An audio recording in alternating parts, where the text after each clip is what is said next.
এই হচ্ছে আমার ওসরাম এলইডি লাইট, যেটা লো বিমে প্রজেক্টরে লাগানো আছে। 4200 কেলভিন লাইট, ইয়েলো লাইট, তার থ্রো এবং একটা হাইওয়ে পারফরমেন্স। হাই বিমটা অফ করে দিলাম, তো এটা হচ্ছে লো বিম।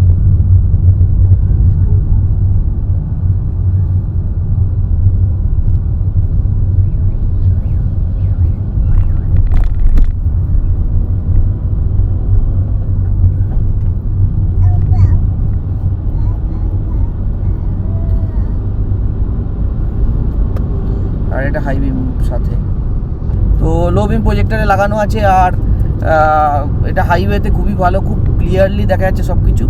তো আমার দিক থেকে এটা পুরোপুরি রেকমেন্ডেড। তবে হ্যাঁ, একটা কথা বলি, এটাকে আবার কারোর রিফ্লেক্টার বেস লাইট থাকলে নেবেন না। আর অনলি এলইডি লাইট, অনলি কিন্তু লো বিম লাইটে যদি প্রজেক্টর থাকে তবেই আমার মতে ইউজ করা ঠিক। আদারওয়াইজ কিন্তু সমস্যা করে, হাই বিমে তো একদমই নয়। আর রিফ্লেক্টারে করলে ছড়িয়ে গিয়ে পুরো সামনের দিকে মানুষের একদম চোখ দাঁড়িয়ে যায়। তো আশা করি সেটা করবেন না।